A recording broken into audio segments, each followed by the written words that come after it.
They do have a timeout. Decide not to use it. Curry, way downtown. Bang! James on the drive. Anthony for three. Puts it in. You can't keep jumping that high, man. Says who? Bryant for the win.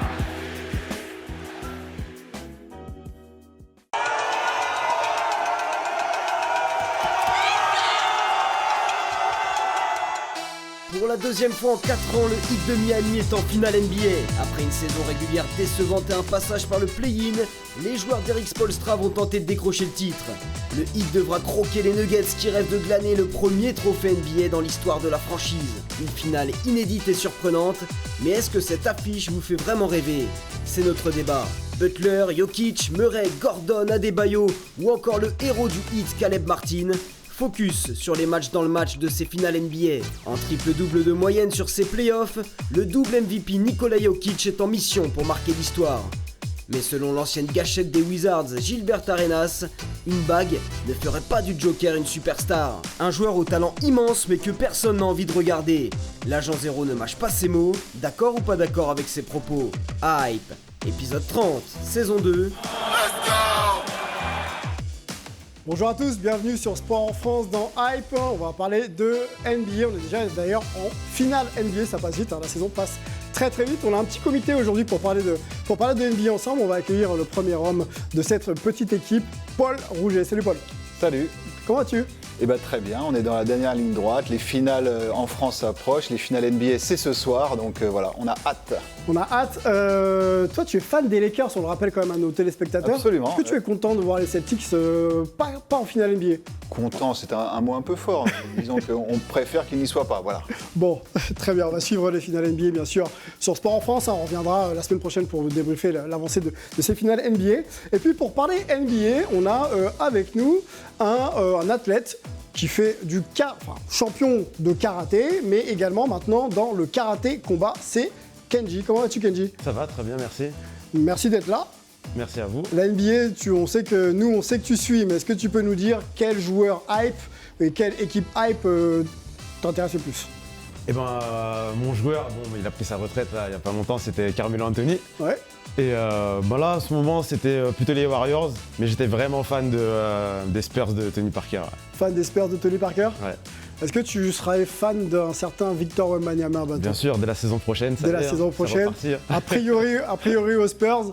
Victor Wembanyama est qualifié avec son équipe pour les playoffs donc de Betclic Elite. Il était du côté de l'Accor Hotel Arena. Il y a un homme aussi qui était du côté de l'Accor Hotel Arena, paraît-il, et qui prend des clichés autour du terrain. Paul, c'est ça ? Voilà, une petite séquence, on l'a filmé à l'échauffement. Bon, ça fait un petit peu de bruit, mais... Voilà la séquence. Voilà la séquence et le cliché que Paul a filmé. Donc c'était, pour donner un peu le contexte, il y a quelques jours du côté de l'Accor Hotel Arena face à Lasvel. Les Mets qualifiés mènent au moment où on enregistre 2-0 dans la série. Vidéo prise par Paul et reprise par un certain média qui s'appelle Bleacher Report. Ouais. Et ça a fait plus de 2 millions de vues, Paul. Voilà, entre autres, j'ai découvert ça. Donc ils m'ont demandé l'autorisation que je leur ai accordée bien volontiers puisque la vidéo... Gracieusement, voilà, bien sûr. Évidemment. Et puis la vidéo était déjà partout de toute façon. Donc voilà, on ne fait pas ça pour les vues en tout cas. On rappelle, 19 ans, Victor, 2m20. Quand tu vois ça, Kenji, toi qui es sportif de haut niveau, un athlète comme ça, être capable, à son jeune âge, de répondre bien sûr présent, mais d'avoir cette habilité physique à faire ce qu'il veut sur un terrain. C'est très très très fort, c'est un phénomène et c'est pour ça que tous les Américains l'attendent aussi, c'est pas pour rien. On a hâte, j'ai hâte de voir ce qu'il va donner l'année prochaine parce on n'a jamais vu ça. On a une question qu'on s'est posée dans une précédente émission. Le physique de Victor, le rythme NBA, 82 matchs, saison régulière, plus quelques matchs en playoff si jamais ça devrait aller plus loin, Est-ce que tu le vois être capable de tenir cette cadence ? Je pense qu'il va s'adapter, je pense qu'il aura des prépas physiques, il va bien se préparer. Puis surtout, hormis le physique, dans sa tête, en tout cas, je ne connais pas personnellement, mais de ce qu'il dégage dans les interviews et tout, je pense que dans la tête, il est déjà bien rodé, il est déjà prêt pour ça. Donc j'ai vraiment hâte de voir ça. Beaucoup de joueurs NBA ont hâte de voir Victor Wembanyama et ils déplacent les foules. Il n'y a pas que des joueurs, il y a les anciens joueurs, il y a les acteurs. Alors voilà, là vous voyez Jules Koundé qui était du côté de la Corotel Arena il y a encore quelques jours. Joachim Noah, Derrick Rose était présent du côté de Boulogne pour le Game 1. J'y étais et ça a déplacé les foules. Drew Gooden, l'ancien aussi des Cavs. Si vous vous souvenez, Kylian Mbappé. Bon, on ne va pas vous présenter Kylian. Ça fait beaucoup de monde. L'attraction autour de Victor, on a l'impression, tu l'as vu Paul, du côté de l'accord hôtel, que pareil, il reste focus, peu importe qui y a autour. Voilà, quand on parle de Joachim Noah, quand on parle de Derrick Rose, c'est quand même des figures de l'NBA. Pas perturbé, il fait ses matchs. Oui, c'est ça. Alors, même si ça n'a pas été son meilleur match lors du deuxième match des demi-finales, mais on sent que tout ça glisse sur lui, qu'il est déjà prêt, quoi. Il est NBA ready, comme on dit. Il est prêt pour tout le cirque médiatique, pour toutes les sollicitations, le public. Enfin, on a vraiment l'impression qu'il est vraiment focus sur un seul objectif et c'est impressionnant. Draft le 22 juin prochain du côté du Barclays Center. On se projette un peu, les Spurs vont choisir en 1, donc a priori, ne devrait pas laisser passer Victor Wembanyama. On a une info qui est sortie il y a quelques jours. San Antonio pourrait organiser ce qu'on appelle le California Classic. C'est à Sacramento, pardon. Ouais. Donc on pourrait peut-être, avec San Antonio, voir les premiers matchs de Victor Wembanyama début juillet. Donc c'est aussi une date qu'il faut peut-être garder en mémoire. Ça va être quand même très très intéressant de voir la hype en réalité sur le terrain américain. On continue à discuter draft et surtout jeunes joueurs français qui se présentent à la draft. On ne va pas parler de Bilal Koulibaly, même si c'est un nom qu'on apprécie bien ici. Ryan Rupert, le fils de Thierry Rupert et le frère d'Iliana Rupert, se présente aussi à la draft. Il est actuellement du côté des États-Unis en train de...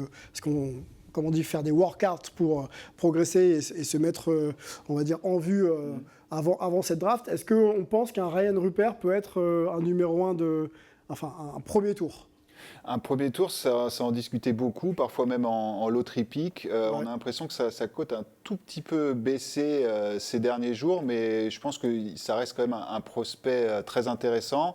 C'est son jeu offensif qui pose un peu plus question, j'ai l'impression, aux États-Unis. Mais est-ce que des équipes vont prendre le pari de choisir dès le premier tour ? Je pense que oui. Alors là, on le voit travailler donc avec ses coachs personnels. Donc c'est un joueur qui a le morphotype un peu, vous le présentez, un peu à la Nicolas Batum, donc de longs bras et puis une qualité athlétique hors du commun. Effectivement, c'est vrai que le shoot prend un peu plus de temps avec des profils comme ça où le physique est un petit peu plus développé, la coordination, etc. Mais effectivement, on lui souhaite de pouvoir passer ce cap de la draft et être un joueur NBA dans quelques mois. On revient en France et on reste aussi en LNB pour parler d'un certain Kevin Durant, que Kenji doit forcément connaître. Les Warriors étaient l'équipe de Kevin Durant il y a encore quelques saisons. Il était du côté de Monaco, proche d'un certain Mike James. On l'avait vu déjà l'an dernier venir à Gasto Médecin et même aller du côté du Panathinaikos pour l'Euroleague. Kevin Durant, un mot sur l'athlète, sorti bien sûr avec les Suns un peu trop tôt en play-off. Qu'est-ce que tu penses de sa saison et puis de l'athlète qu'il est de manière générale ? Pour moi, en tout cas, depuis que je suis la NBA, pour moi, c'est le meilleur attaquant, le meilleur scoreur de l'NBA. Ok. Devant Carmelo ? Devant Carmelo. C'est dur à dire. Ouais. Okay. Maintenant, je suis objectivement Carmelo en 2. Mais ouais, Durant, surtout, pareil, un profil atypique et super grand, presque indéfendable en vrai. Quand les shoots rentraient, c'était compliqué pour les défenseurs. Donc, ouais. Gros joueur, gros attaquant. Et je pense qu'il aurait pu avoir, avec de meilleurs choix de carrière, plus de bagues même encore. Plus de bagues ? Ouais. Bon, c'est un joueur qui a 35 ans, génération de Stephen Curry, qui est dans une équipe qui va être encore compétitive. Donc peut-être que ça peut continuer encore pour Kevin Durant et les Suns. Et c'est vrai que la carrière est quand même déjà plutôt pas mal. Ouais.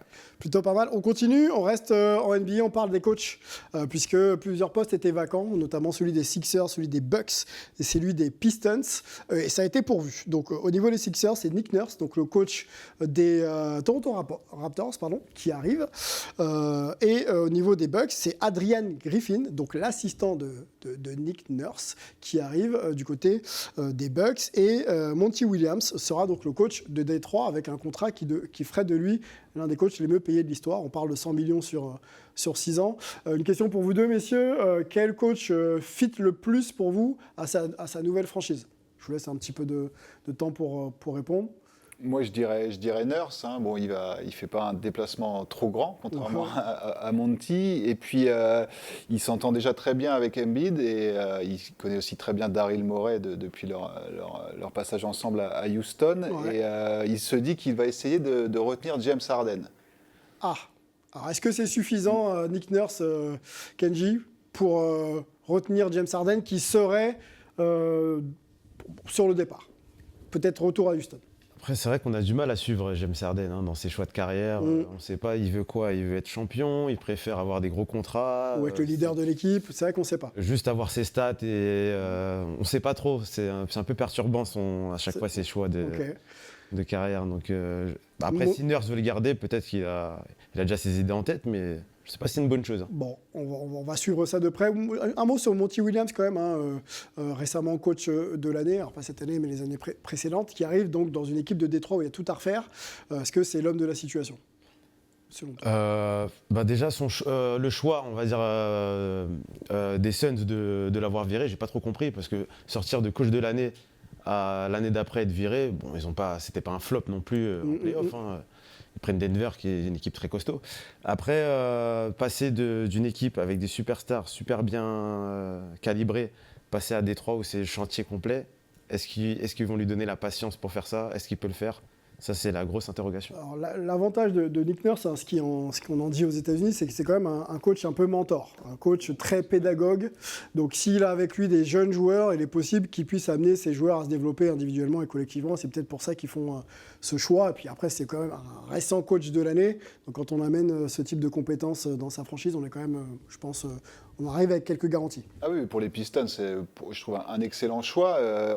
Quid de Killian Hayes maintenant aussi, on va voir, hein, parce que bon, on pense aussi à notre petit Français, notre petit Frenchie qui est là-bas. Il y a Cade Cunningham, mais que va devenir Killian Hayes? Est-ce qu'il va compter sur lui? On va suivre ça de près. Bon, il y a une grosse off-season là, qui arrive avec pas mal de changements. On rappelle que les Suns cherchent toujours leur coach. Hein. Pour l'instant, c'est pas, voilà, on n'a pas trop de. Qu'est-ce qui se dit? Il y a quelques rumeurs autour de Kevin Young, hein, qui était l'assistant de Monty Williams cette saison, qui pourrait le remplacer. Donc un coach rookie pour Kevin Durant, Devin Booker. Je ne sais pas si c'est l'idéal, mais les candidats commencent à être de moins en moins nombreux. Hein. Les Raptors aussi cherchent.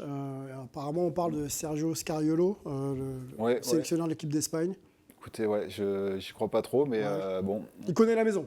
Ouais, c'est ça, mais après, on va voir, comme je dis, il y a beaucoup de coachs rookies encore qui cherchent, il y a des assistants très cotés, donc pourquoi pas faire confiance à encore un assistant comme il l'avait fait avec Nick Nurse. Quoi.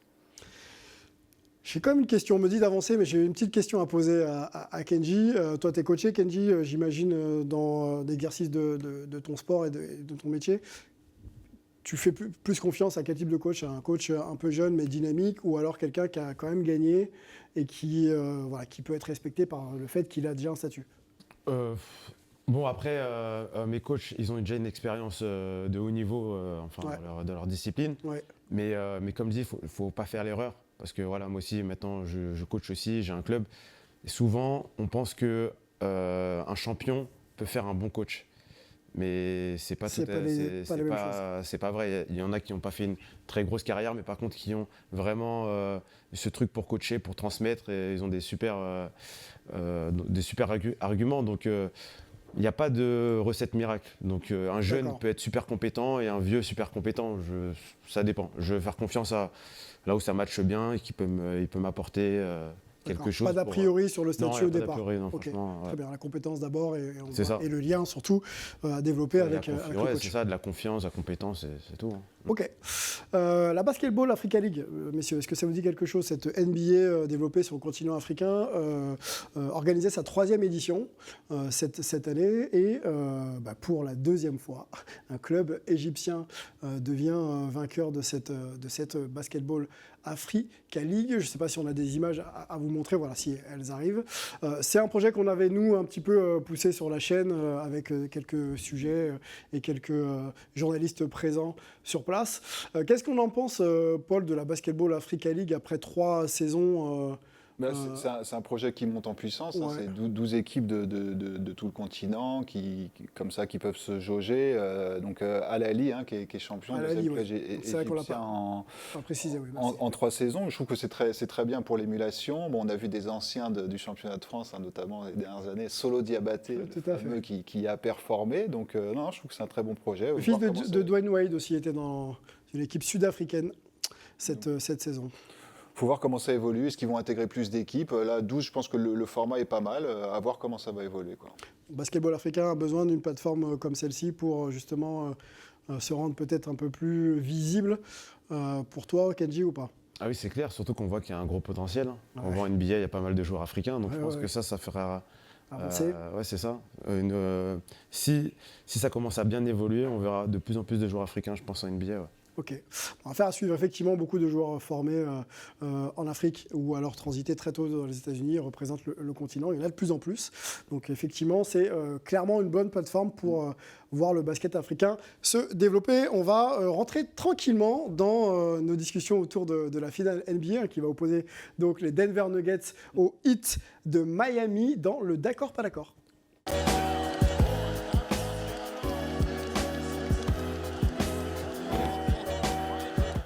Conférence Ouest, première qualification pour Denver en finale NBA. Le Heat est un peu plus habitué de ce genre de rendez-vous. Donc ça fait un petit peu parler aux États-Unis. Un ancien joueur NBA qui a joué du côté de Washington, Gilbert Arenas, qui papote beaucoup sur les réseaux américains, s'est exprimé sur le cas de Nikola Jokic, donc double MVP de la NBA, Nikola Jokic, qui a failli faire la passe de 3 encore cette année. Pour lui, Nikola Jokic n'est pas une superstar, qu'il gagne un titre ou non, son statut ne va pas forcément changer pour la NBA, pour les fans de NBA, peut-être pour les fans du monde entier. On va écouter d'abord la déclat de Gilbert Arenas en complet et ensuite vous me direz si vous êtes plutôt d'accord ou pas d'accord avec l'ancien joueur NBA. You know, Jokic can win his championship. No one's going to care. Let's just be honest. I'm sorry. He's not going to go from where he is right now to this super mega star because he's not doing anything kids want to see. Right? You know, Giannis, come on, he's running, jumping, dunking, and you know, he's fun-loving, he's kid-friendly. Same thing with Ja Morant. Jokic, back-to-back MVP. Where did he get picked in the All-Star game? Last. Well, second to last. We're talking about a back-to-back MVP who gets picked second to last. We're back-to-back MVP. So we're talking about a very talented individual. Just when you're talking about showsmanship, you know, he doesn't have it, you know, and he's going to be finals and he's going to win a championship, finals MVP.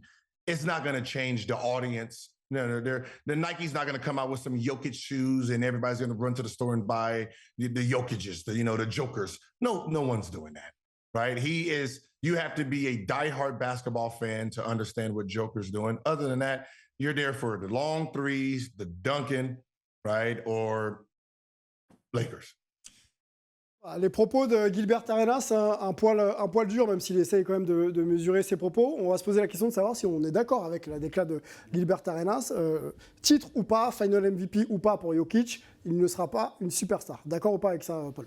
Alors, je suis partagé. Alors, ce qu'il dit, c'est un côté vraiment marketing, quoi. Quand il dit superstar, parce que Jokic est déjà une superstar du basket mondial. Je veux dire, face à un double MVP.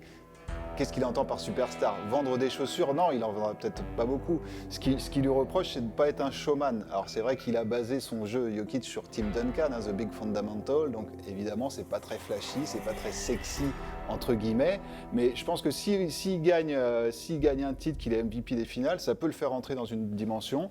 Après, est-ce qu'il va dépasser le milieu du basket comme les joueurs qu'il a pu citer? Je suis pas certain, mais est-ce que lui c'est ce qu'il recherche vraiment? Je suis pas sûr. Bon, très bien.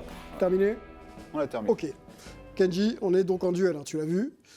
Plutôt d'accord ou pas d'accord, toi, avec Gilbert Arenas? Plutôt pas d'accord, si j'ai bien compris. C'est ça, plutôt pas d'accord, mais c'est pas, on va dire, un pas d'accord sec.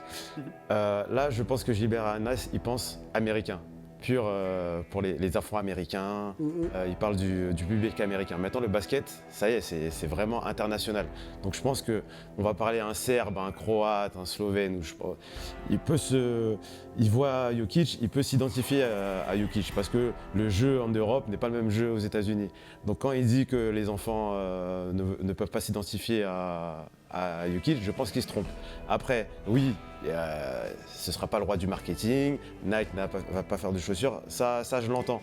Mais de dire que ça va rien changer, si. Nowitzki, c'est devenu une légende parce qu'il a gagné un titre. C'est un Européen. Là, Jokic, double MVP. Je pense que s'il gagne le titre, oui, ce sera une légende ce sera une superstar du basket. Déjà, parce que lui, il parle de basket, mais il parle aussi de marketing, il englobe un peu tout. Moi, je sépare les deux. Et dans le basket, oui, ce serait une superstar. Super, très bien, sur le buzzer en plus. Magnifique. On va séparer aussi les deux, on va continuer à discuter un petit peu de cette notion un peu superstar, pas superstar. Sur le plan du jeu, double MVP, première apparition en finale NBA pour Jokic, régulièrement All-Star, même si on l'a entendu, il est choisi un peu en dernier.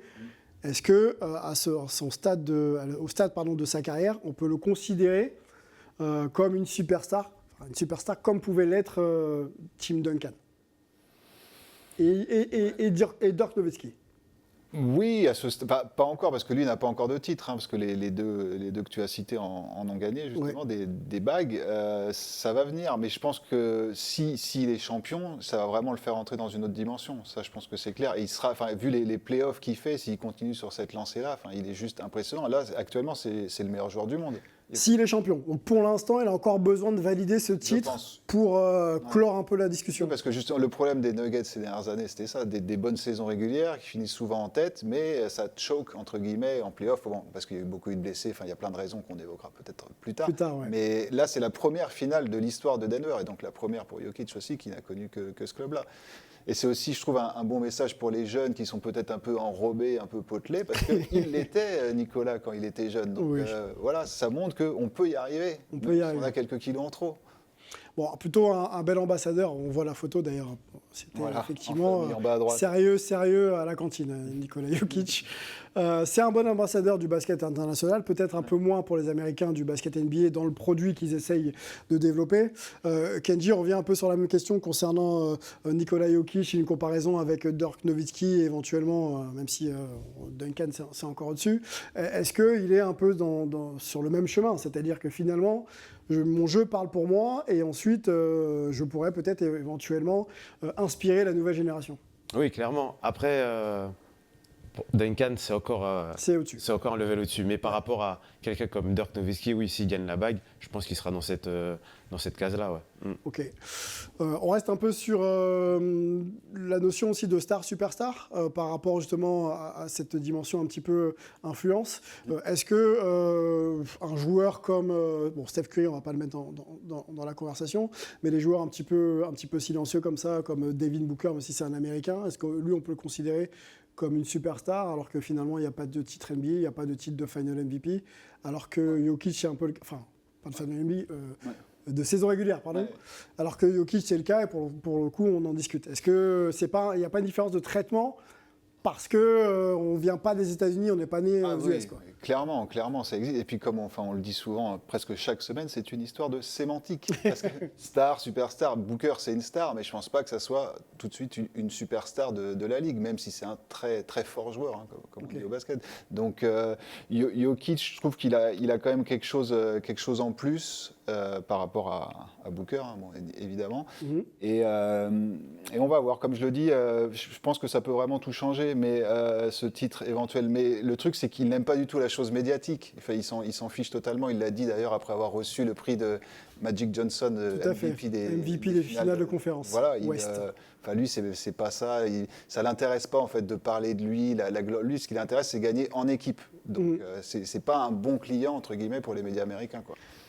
Kenji, on ouvre le volet marketing. Tu en parlais un petit peu dans ton argumentaire tout à l'heure. Est-ce qu'on peut considérer qu'il peut avoir une influence sur la nouvelle génération, en étant un poste intérieur pas trop flashy, mais quand même efficace?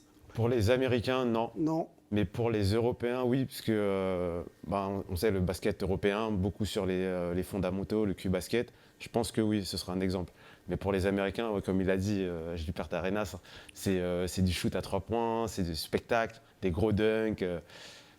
Donc sur ça, je pense qu'il y a vraiment, au niveau international, il faut vraiment séparer les deux. Séparer la manière dont on... Je pense qu'au niveau... Et puis voilà, il ne parle pas, il va pas faire du trash talk, il n'est pas dans ça. Donc, Par contre, il est dans ça. On regarde les stats là, quasiment 30 points de moyenne, 10 passes, 13 rebonds, et puis 53% au tir. Tous les tirs ne sont pas pris forcément proches de la raquette. C'est peut-être un exemple qu'on n'est pas prêt encore à accepter ou à évaluer de la bonne façon. Nikola Jokic, on est très porté, en tout cas la NBA surtout est très porté sur le tir à 3 points, les joueurs extérieurs, mais il réhabilite peut-être aussi un petit peu le poste 5 avec sa vision du jeu, cette capacité à impliquer les autres, comme le disait Paul. Peut-être que ça va venir, peut-être que ça va venir en termes de... Ok, c'est un joueur finalement qui peut apporter quelque chose, quoi, en termes d'influence. Oui, mais quoi qu'il arrive, il n'aura jamais ce côté showman dont parle Arenas. Donc ça, il ne l'aura jamais. Mais les Américains vont s'y faire. S'il remporte 3 titres d'affilée, là, comment dire que ce n'est pas une superstar, par exemple? Ouais, c'est clair, c'est clair. Ça va le devenir. Il a le temps, de toute façon. Et puis, il a surtout une finale NBA là, qui se profile dans quelques heures. On va en parler dans le débat de la semaine.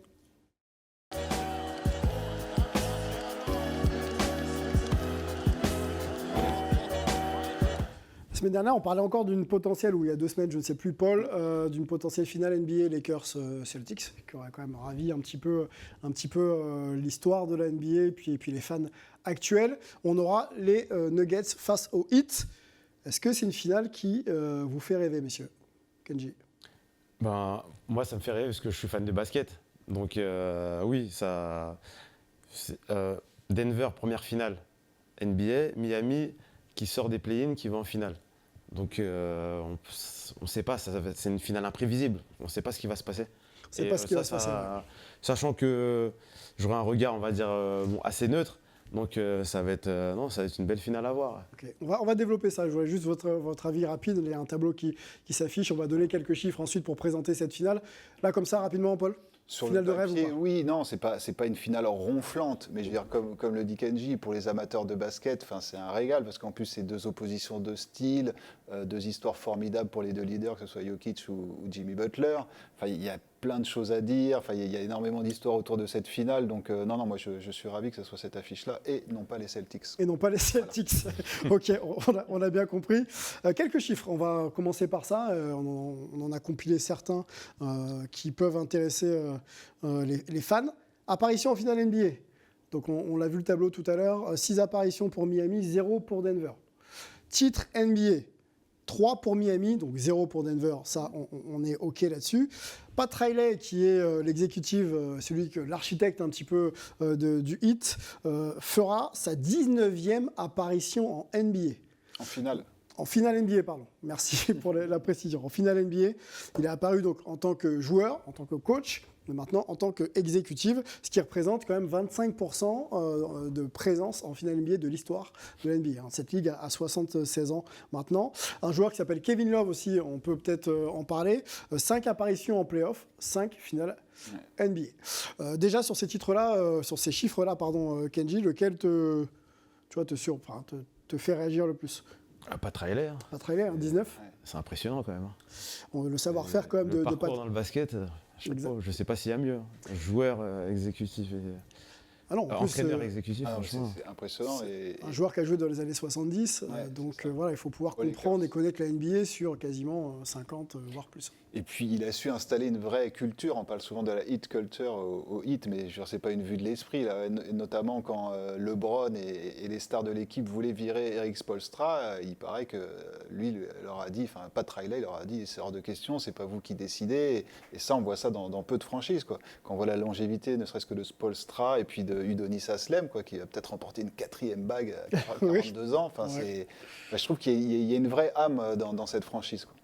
Alors, sur les oppositions, on ne va peut-être pas rentrer tout de suite dans le focus joueur, etc. On le fera un petit peu plus tard. Mais sur ces dimensions un peu attractivité de cette finale. Kenji, tu me dis, moi, j'aime le basket, j'aime la NBA. Pour moi, c'est une finale qui m'intéresse. En quoi ça t'intéresse? Est-ce que c'est justement de voir Denver à ce niveau-là pour la première fois, voir un peu comment ils vont pouvoir se situer, la pression, et s'ils vont être en mesure de développer leur jeu, ou est-ce que c'est Jimmy Butler, mais surtout le Miami Heat et sa culture de la gagne, entre guillemets, qui va plus retenir ton attention? Je vais pas être très objectif parce que maintenant que j'ai découvert Miami par rapport à Karaté Combat, parce que c'est là que je fais les combats, Ouais. c'est une super ville qui vit pour le Miami Heat. Ok. Donc j'ai envie de voir comment ça se passe à Miami quand l'équipe est championne. Donc c'est ça, déjà ça dans un premier temps. Mais ensuite, c'est deux gros collectifs. Là, on n'est pas sur une superstar qui va avoir tous les ballons et on va compter que sur lui. Là, Est-ce que c'est pas ça justement, je te coupe, mais est-ce que c'est pas ça qui donne un supplément d'intérêt et d'âme à une finale NBA? C'est-à-dire qu'on a une légende face à une autre. Ou alors c'est plutôt le storytelling de la franchise face au storytelling d'une autre? Là, je dirais qu'on est moins dans... Comme il n'y a pas vraiment de... Bon, même si Jokic et Butler, c'est eux les leaders, mais ce n'est pas des grosses méga stars. Et donc, du coup, oui, on va plus parler de la franchise. Voilà, on parle de Pat Riley. Pareil, on parle de Denver, c'est la première finale, mais c'est quelque chose de collectif. Donc, oui, je pense qu'on va plus parler d'une équipe, pour le coup. Ouais. Donc, s'il donne un autre intérêt, mais un intérêt quand même. Ah oui, c'est ça, un intérêt collectif. Et c'est en NBA, c'est rare quand même. Oui, c'est vrai.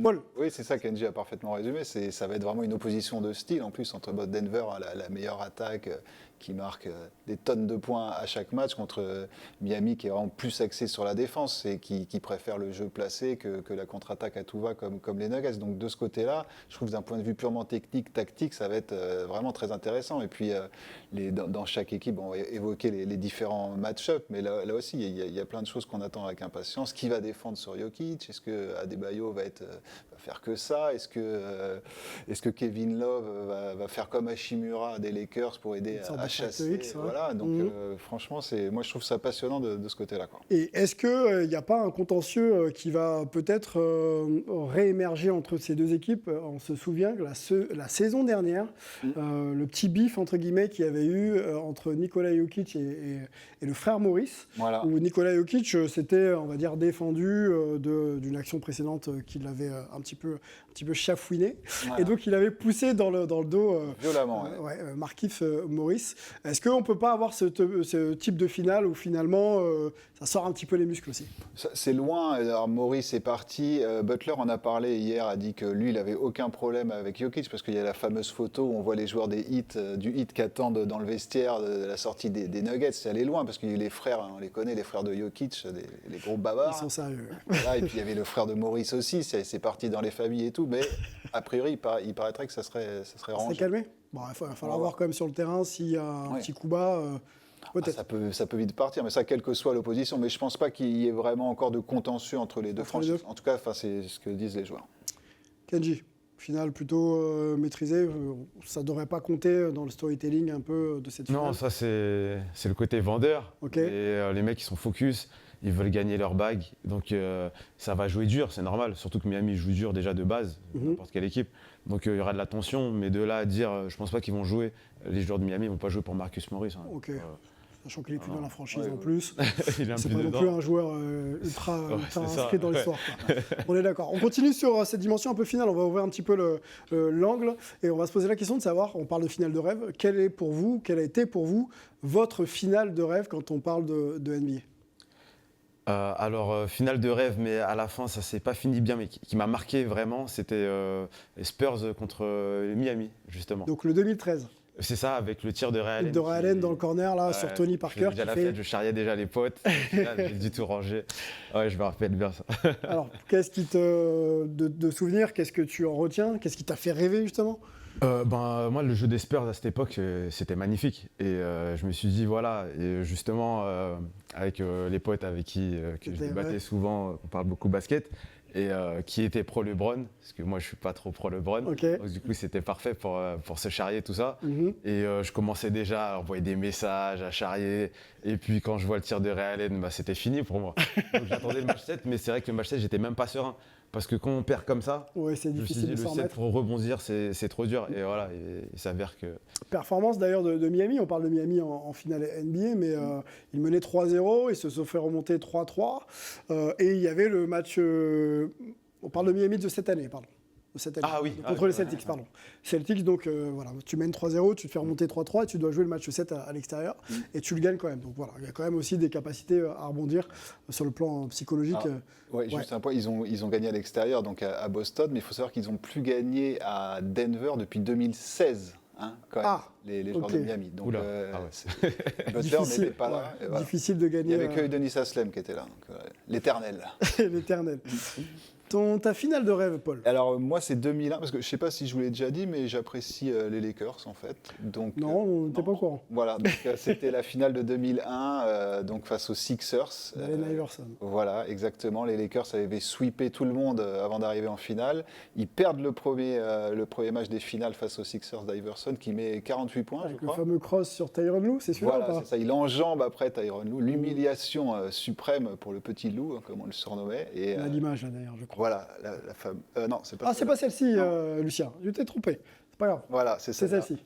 C'est ça, sous le regard de Isaiah Ryder. Ouais, une image devenue un peu iconique. Hein. Voilà, donc, et après cette victoire donc, sur le match 1, ils en avaient pris 4 derrière. Donc les Lakers s'étaient imposés 4-1. C'était le deuxième titre du three-peat. Kobe et Shaq au sommet de leur art.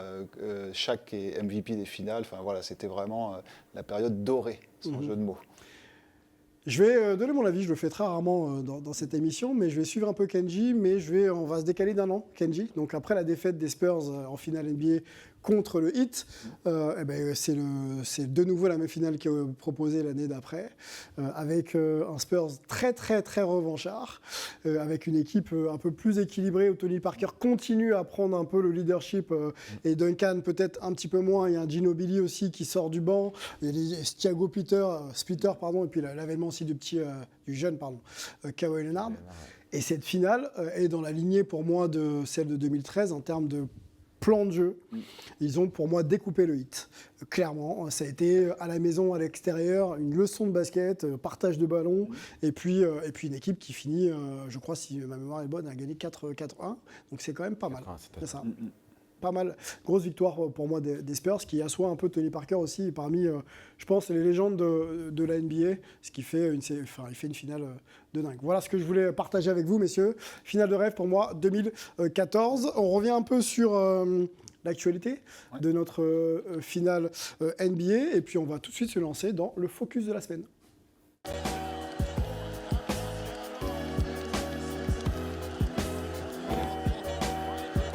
Allez, focus, ça va être une preview. On va se la faire comme ça, messieurs. On va d'abord essayer de se focaliser un peu sur la dimension collective des deux équipes, et essayer aussi un petit peu de regarder un peu ce qui marche en attaque et ce qui marche éventuellement en défense pour les deux équipes. Moi, je voudrais aussi qu'on fasse un duel, forcément, hein, Jokic-Butler. C'est quand même le duel des anti-stars. Et puis, si on évalue un petit facteur X, pour vous, ce serait qui? Voilà. On peut se donner un, voire deux noms si vous en avez un. On se donne déjà quelques éléments par rapport aux Nuggets, si le tableau veut bien s'afficher par rapport au parcours. Voilà. Non, ce ne sera pas le parcours, ce sera les points encaissés et marqués. On s'arrête sur les points marqués. Au niveau des Nuggets, c'est 116,4, donc ça domine le Heat. Au niveau des points encaissés, c'est la défense du Heat, par contre, qui permet le moins de points, donc 107 points. Et ensuite, le bilan à domicile est plutôt en faveur des Nuggets, et le bilan à l'extérieur est plutôt en faveur du Heat. Sur la dimension un peu extérieur-domicile, c'est LeBron James qui s'était exprimé récemment en disant que jouer à Denver, en altitude, dans le Colorado, il y avait un vrai avantage. Lui, il le ressentait. Et du côté du coaching des Nuggets, donc Mike Malone poussait son équipe plutôt, à jouer très vite pour fatiguer un petit peu plus les joueurs adverses. J'ai une question, moi, aux sportifs de haut niveau.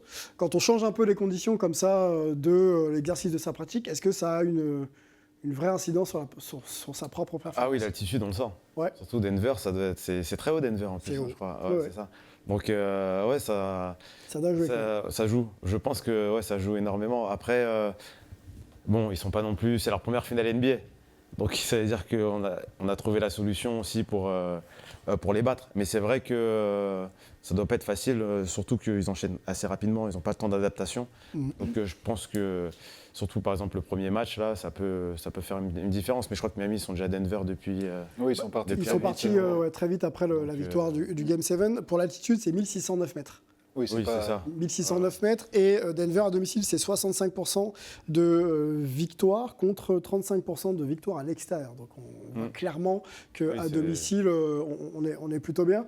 On y va sur la dimension un peu collective. On oppose un peu Denver au Heat.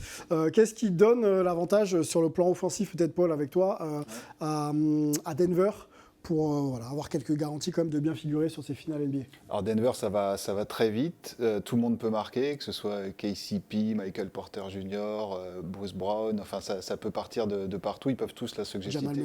Jamal Murray. Ouais, enfin, là, les role-players, ils peuvent tous tourner à 15 points de moyenne. Okay. Et évidemment, Murray, c'est pour moi le facteur X, parce que Jokic, on sait qu'il sera toujours bon, a priori. Enfin, il peut avoir des petites baisses de régime. Il n'en a pas eu depuis le début des playoffs. Mais c'est Murray, surtout Murray, qui était blessé, enfin, plus ou moins ces 2 dernières saisons. La dernière fois qu'il était en forme, ils sont allés en finale. C'était dans la bulle d'Orlando, mais ils y sont quand même allés. Et là, il était à un niveau incroyable lors de la finale de conférence face aux Lakers. Donc, si Murray continue à ce rythme-là et que Jokic reste dans le même ton, ça va être dur d'aller les chercher, je pense. La profondeur de banc aussi, donc sa dimension collective. Aussi, même s'il joue beaucoup à 7, enfin, on va voir. Et je pense qu'au début de la série, Mike Malone va peut-être plus s'ouvrir pour réduire après, parce que sur la fin, c'était surtout Brown et Jeff Green qui rentraient. Donc souvent, ça tournait à 7. Mais bon, il y a aussi Christian Brown, l'autre Brown, c'est écrit pas pareil. Oui, c'est vrai. Donc, universitaire. Voilà, il y a quand même plus de profondeur côté Nuggets et plus de force offensive. Mais alors après, moi ce qui m'inquiète un peu pour Denver, c'est la semaine sans jouer. Sans jouer, oui. Parce qu'on peut le prendre des deux côtés. Ouais. Il y a le Miami qui va arriver épuisé sur les rotules ou Denver qui sera plus dans le rythme après avoir pas joué depuis une semaine. Donc on va voir ça dès ce soir. Okay. Qui ça peut avantager. Et après sur la durée, est-ce que ça va pas être pénalisant justement pour Miami d'avoir disputé ce match 7 face aux Celtics? Donc très peu de temps de repos et ensuite le voyage, etc. Et puis l'altitude, on l'a dit. Kenji, sur la dimension collective, moi j'oppose les deux équipes avec des styles complètement différents. Les Nuggets qui veulent jouer vite et qui sur le jeu posé sont vraiment sur du pick and roll ou du pick and pop, donc avec leurs grands qui s'écartent, donc Nikola Jokic. Le Heat, c'est quand même Butler à la création sinon, et les autres dans les corners pour les tirs à 3 points, j'ai l'impression. Oui, mais là il y aura une problématique pour les Heat, c'est comment gérer Jokic. Ouais. Le chef d'orchestre. Ouais. Et est-ce que Bam Adebayo pourra faire ça? Parce que voilà, oui, Jokic, il va mettre ses points, il va faire ses stats, mais il faudra quand même le contenir parce qu'il ne met pas que des points. C'est lui qui il distribue beaucoup. Est-ce qu'ils ont l'homme ou les hommes pour le ralentir? Je pense que ce sera un effort collectif. Ouais. On parlait de Kevin Love tout à l'heure, donc je pense qu'il y aura.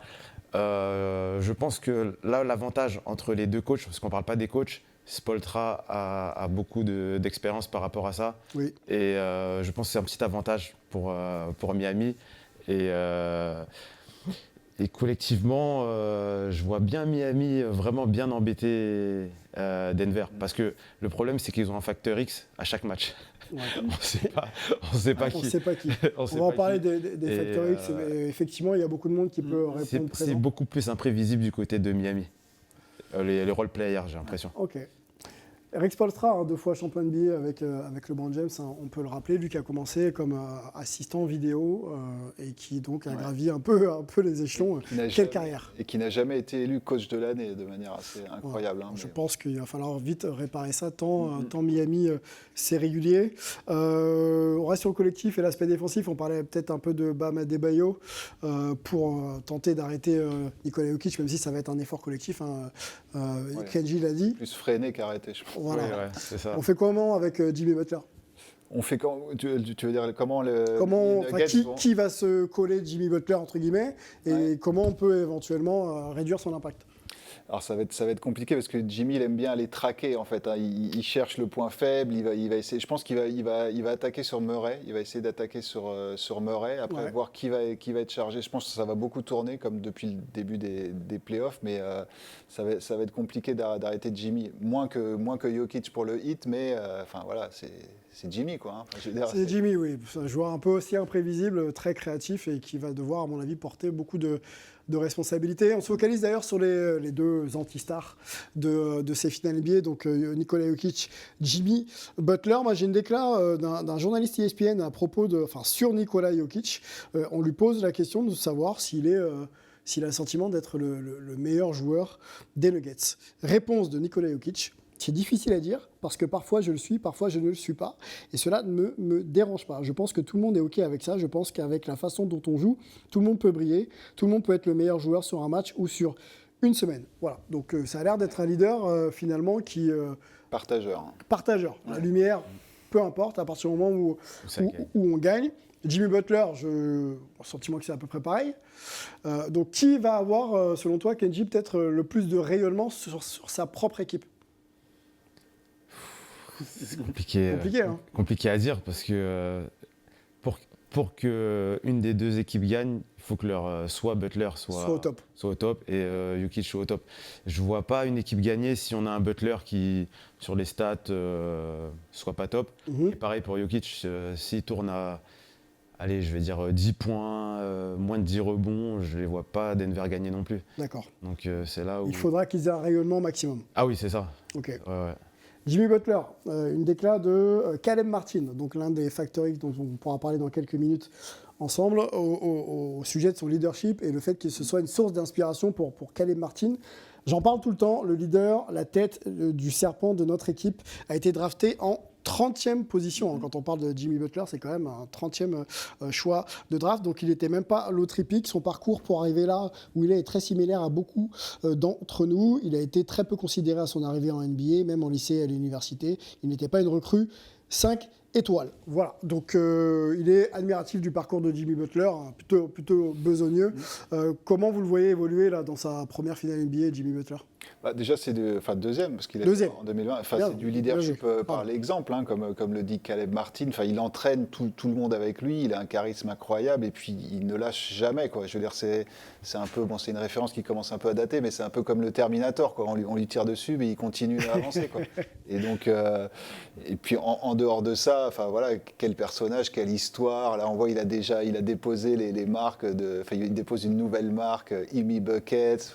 Il est vraiment surprenant et voilà, on l'apprécie beaucoup ici. Des grosses stats pour Jimmy Butler, quasiment 29 points, 48% au tir, 5 passes, 7 rebonds pour Jimmy Butler. Si on doit se donner un avantage là, Jimmy Butler ou Jokic ? Allez, Jimmy. Jimmy ? Je dirais plus Jimmy, mais je pense que Jokic est quand même au-dessus, quoi. Même si c'est difficilement comparable, mais tous les deux ont une telle importance pour l'équipe, comme disait Kenji, c'est vraiment dur de les départager, quoi. Ok. On y va sur les Factor X, si on a fait le tour hein, par rapport à nos deux leaders. On a identifié, nous, quelques noms, on pourra bien sûr en rajouter ici. On a parlé de Bam Adebayo. On a parlé très peu, mais on va le faire maintenant, de Caleb Martin, qui a fait la révélation, qui a fait une très très grosse finale de conférence. Jamal Murray et Aaron Gordon. Voilà, les 4 noms qu'on peut citer. Parmi le hit, déjà, qui a le plus de chances d'être Factor X ? Est-ce que Caleb Martin peut continuer sur sa lancée ? Caleb Martin, hein. Ouais. Moi, je pense que... Okay. Pourquoi il s'arrêterait ? Pourquoi il s'arrêterait ? Effectivement. Les stats de Caleb Martin, c'est 19 points. 19,3, quasiment 50% à 3 points. Donc un tir sur 2 est dedans, quand même. C'est incroyable. 1,7 passes et 6,4 rebonds. Je ne te pose pas la même question, Paul. On va du côté des Denver Nuggets. Tu peux peut-être rajouter un nom si tu veux. Mais est-ce que tu vois Jamal Murray être le facteur X ou plutôt Aaron Gordon pour les Nuggets? Pour moi, si Murray continue sur sa lancée de la finale de conférence, je veux dire, là, ils seront inarrêtables parce que s'ils tournent à 25-30 points de moyenne, je veux dire, et que Jokic est au même niveau, ça va être très compliqué. Après, Aaron Gordon, c'est bluffant ce qu'il fait parce qu'il s'est vraiment transformé en allant aux Nuggets. Il y a lui, il y a aussi Michael Porter. Enfin, on a l'impression qu'ils sont tous vraiment dans le projet, ils se sacrifient tous pour l'équipe, et c'est ça qui est impressionnant. Et c'est aussi le point commun entre ces deux formations finalement, où ce sont des équipes, de vraies équipes, où ils jouent les uns pour les autres, quoi. Et donc, ce côté-là, après, comme autre facteur X, ça peut être comme le disait Kenji, ça peut changer, ça peut être du Duncan Robinson qui va sortir de sa boîte alors qu'il était complètement à la cave, Kevin Love qui était... Kyle Lowry peut-être, Kyle Lowry qui lui a l'expérience d'un titre de champion NBA en 2019. Avec les Raptors, enfin, il y a vraiment, et puis enfin, il y a Gabe Vincent aussi côté Miami, enfin, il y a vraiment plein de choses intéressantes. Le côté imprévisible dont Kenji parlait tout à l'heure, tu vois aussi un petit peu la même chose que Paul sur le côté un peu Denver, Factor X. Oui, c'est ça. Ok. C'est vrai que Murray, c'est très impressionnant. Il est très grand fort. en plus. Hein, C'est plus que Factor X, parce que finalement, il est très régulier à très haut niveau, quoi. Ouais, c'est ça. Et surtout, il défend très bien pour un meneur. Parce que souvent, les meneurs, on les cache un peu, mais lui non, il accepte le challenge. Ouais. C'est ça. Et ouais, ça va être... Particularité pour Miami, on ne l'a pas dit, mais on a un petit peu le temps, on va le faire. C'est quand même une franchise qui présente pas moins de 7 joueurs non draftés dans son effectif. Alors ça s'affiche là au moment où on se parle. Donc Caleb Martin, Gabe Vincent, on a Max Strus, Duncan Robinson, Udonis Haslem, Haywood Highsmith et Omer Yurtseven, pardon. Voilà. On voit peu. Hein. On voit peu, effectivement. Je ne pense pas qu'il ait joué beaucoup de minutes. Oui. Et voilà, donc c'est un record depuis l'instauration quand même du nouveau modèle de la draft en 66-67. Kenji, 7 joueurs non draftés dans ton effectif et tu arrives quand même en finale NBA. Est-ce que ça t'inspire quelque chose ? Au moins, ça veut dire quelque chose. On voit pourquoi c'est des morts de faim et pourquoi que c'est une équipe. Il n'y a pas de joueurs, on va dire, stars au lycée, ou à l'université. Ils ont vraiment un état d'esprit. Et quand on voit ça, on sait pourquoi maintenant sur le terrain, c'est vraiment des morts de faim, Miami. Cette année-là, franchement. Et ça peut peut-être les aider effectivement en finale NBA. On se dit à chaque fois qu'ils ne sont pas forcément favoris, mais avec cette... Mais ils ont l'habitude en fait. Ouais. Ils ne sont jamais favoris. Underdog un peu dans l'esprit. C'est des underdogs, donc ça ne les gêne pas en fait. Ok. Donc, allez, on arrive au bout déjà de cette émission. On va essayer de se positionner maintenant sur Miami ou sur Denver pour un titre de champion NBA. Je commence. Je vais quand même mettre Denver, parce que j'ai l'impression que l'académie est bien installée et qu'a priori, ils peuvent répondre à beaucoup de problèmes qu'on peut leur poser. Voilà.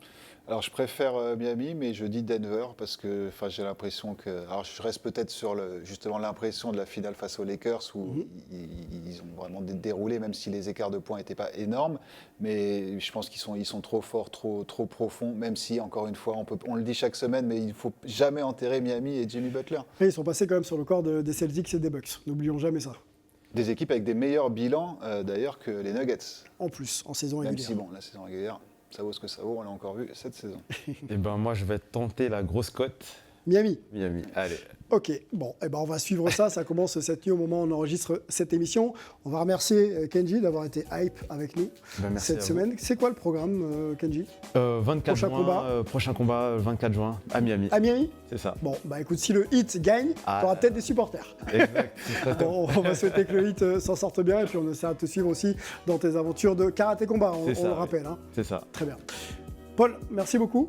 Ce fut un plaisir, encore une fois. Oui, puis on va se retrouver la semaine prochaine, Paul. Très vite, exactement. C'est de bonnes finales NBA et de bonnes suites de programmes sur Sport en France. Ciao.